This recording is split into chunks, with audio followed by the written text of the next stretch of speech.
Hello and good afternoon to a sometimes sunny, sometimes cloudy Southampton. Yeah, it's been a couple of 3 weeks, I think, and I thought it was about time I did a video just to catch up with everybody and say hello. The subject of my lecture today, no, the subject of this video will be corn cobs. Um, I'm not a great historian of the corn cob by any means, far from it.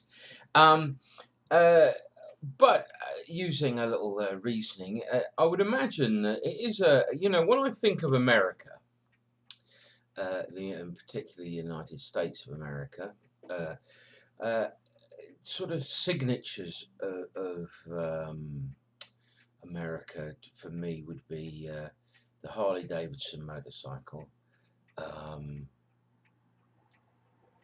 Jeans, uh, Zippo lighters. For me personally, I mean, I'm not talking about some kind of objective. This is the list of things that people think of. It's what I think of. So, as objects as opposed to you know, books or music, rock and roll, and other things. So yeah, there are a few of my signatures, but of course the one that's missing, the one that I always think of as very American, is the corncob pipe. Um, it is one of those signature objects to me that says America, and it's a very practical, utilitarian object. It's and I would imagine it is unique to America. I only say that, and please do correct me if I'm wrong here, but I'm reasonably sure that European before Europeans came to the continent of America, we didn't have maize or or the corn cobs.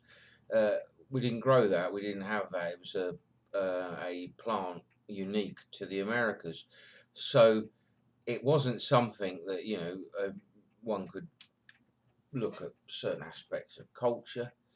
Uh, and music and say, well, there that has a European origin or that has an African origin, and of course it goes into the great big melting pot. But that's something that couldn't, as far as I'm pretty certain of that. I just turned the camera and that occurred to me earlier actually, and I haven't bothered to research it. So forgive my laziness, Arnold, but I'm pretty certain. So I think it is, it's something, and of course tobacco. Uh, uh, Comes from America back to Europe. But the corn cob wasn't waiting for tobacco to arrive. It wasn't there, I don't think. So, the two things kind of homespun. But as a craft object, as a practical object for somebody, early people moving out into the wider America, they wouldn't have had. A tobacconist. They wouldn't have had whites on that corner to go and visit. They would have, they would have had to be practical. They may well have grown tobacco, but they would have needed some form of implement to smoke it in. So I think it is a uniquely American thing, and I always, as I say, it's something that signifies one of my signifiers of America. And I think they're fantastic little pubs. I'll just show you the other two I bought recently. I think this is called the Danish or Dane, some sort of freehand or something. There's been sort of a certain amount of resistance to this shape. I have to say, I really like it. It's comfortable, really comfortable in the hand. It takes a good amount of tobacco. It's a smaller little Missouri, which was a little small, but good for smoking something a little stronger, perhaps. But I rather like that. I think it's rather interesting, and I'd be interested to see if anybody knows of a video of how they do that on here. I'd love to see that. This one is, I think it's called the Washington. Again, a lovely big bowl. Fantastic pipe. I really like it. I bought them all from By the By. Dusty, how embarrassing. I bought them all from GQ Tobaccos at Glyn there, and excellent service, and so on. And then this one, of course, finally is the Diplomat. So why buy a cob? Well, if you're starting out smoking, I would say they're quite cheap, relatively speaking, to a briar pipe. Even a second, you're probably going to pay 10 quid for nowadays, aren't you? Maybe a little more. So it's economy wise, it's quite good. I can't quite remember how much these were, within the sort of £6-7 range. I think maybe a little cheaper, maybe. I can't remember. It was a while back when I bought them. But you know, they're inexpensive. Also, they don't ghost, which is rather useful. So when you're first starting out smoking and obviously wanting to try various tobaccos and so on, it seems the ideal pipe. And of course, if you do take up the pipe, and you don't like it, you haven't spent 150 quid on a on a Dunhill or something, which would be quite distressing, I'd imagine, if you found out you didn't like smoking. So they're cheap and affordable. They all take filters, so if your preference is for that, you can. I personally don't smoke them with them. So you know, there's a lot going for them in terms of, and the biggest thing that's going for them is they are fantastic smokers. It's a shame briar's so pretty. Else I think I probably would be very tempted just to smoke these all the time. I like my briar pipes, and that's just a slight exaggeration, but they are fantastic smokers, and again, very forgiving of the novice smoker. A little more forgiving, I think, when you lighter. You know, I've spent over the years a lot of money on lighters, and you know, I saw that and I thought I'll give that a whirl on some sort of eBay or something like that. I'll give that. It's a clipper, and you know, it's the best bloody lighter I've ever had. I spent sort of 50, 60 quid for a lighter, you know, and it's gone pretty quickly. This thing, and what I like is I'm always burning my fingers as well. You know, not using a pipe lighter, using one of those little disposable, and you're sitting there, and obviously the flame doesn't come out the side, so you burn your finger. This thing, it's like having a wand, and sort of a Harry Potter thing, you know. And I'm just thinking, on a pipe like this, of course, you can really get it down the bowl. So it's a fantastic lighter. It's sort of like a match, really, because obviously with a match you've got a little bit of, you know, length on it, so you can get it right now. So it's good, and I'm really pleased with it. And it cost me £1.39, which is even better. Yeah. So there we go. Corn cob pipes. I would give them the 2 thumbs up. Moving on, we had a little meeting yesterday, myself and 2 other people, Duncan Fuller and Kevin Morse, who both have YouTube channels, who also live in Southampton or in the area. And we had a little pipe meet, and we've decided to start the Southampton Pipe Club. We'll be having our first sort of full meeting, I think, in December. That was the plan yesterday anyway, which is really cool.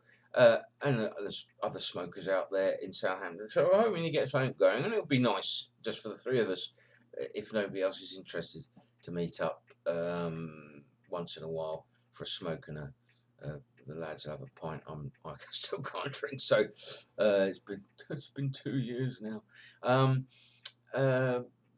And we popped in to see Clive, of course, and bought some tobacco and whatnot, so that was really good. I want to very quickly, I'm aware of the time, I just want to show these. This is for Edward particularly. Edward sent me some Arco shaving soap, the stick variety. I noticed you soap up off a stick with your brush, just sort of doing it. I don't. I either cut a couple of bits off, put it in my shaving bowl and whip it up into a lather there, or just rub it over the old face, you know, per pass, and then just soap up off the, using the brush on your face. I wanted to show you a couple of razors as well, mate. This is a little vintage. I don't know whether you won't be able to see that because how silly of me. It's an open comb razor from the 1930s. By 7 o'clock, which was a company which was a British company that Gillette bought out and kept the name. I'd not.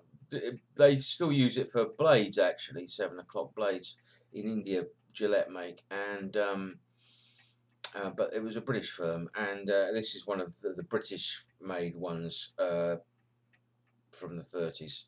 Lovely little razor, open comb, gives you quite a. And I thought, well, a chap like you who's got quite. I use open combs more than I do closed combs. I much prefer them. They give you a much closer shave. If you've got quite sensitive skin and things, probably not a good idea because they're quite aggressive. And the other one I wanted to show you, which some of the American, is a single-edged razor. This is a gem, Micromatic, which I got in a lovely green Bakelite case. Again, another open comb, and it's a single edge, so it takes a gem. You can only I don't have to do this. There we go. Problem with only having one arm, you have to. If I lose my teeth, I'm done for. I don't know whether you can see that. That's a single edge blade. They're quite thick, quite frightening when you first get them.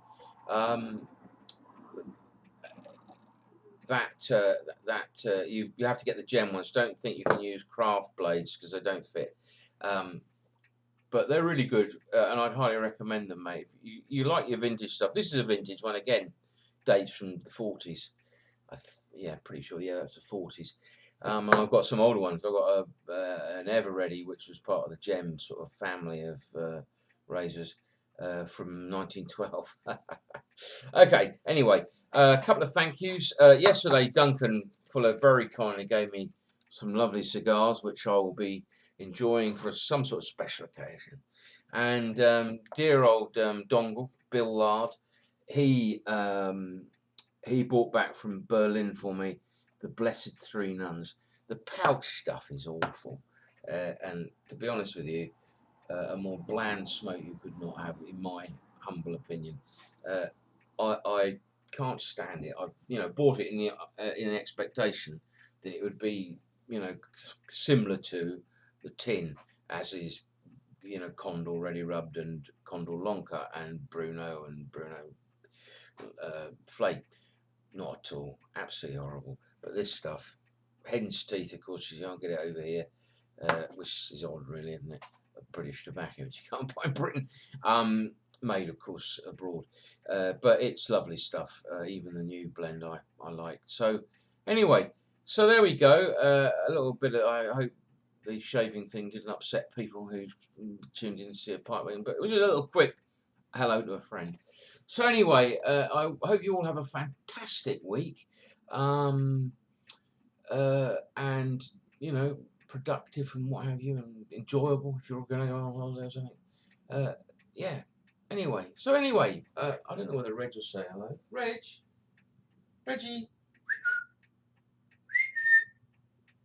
There we go. Say hello, Reg. Oh, shoot yourself. Okay. Have a great week. See you soon. Bye bye.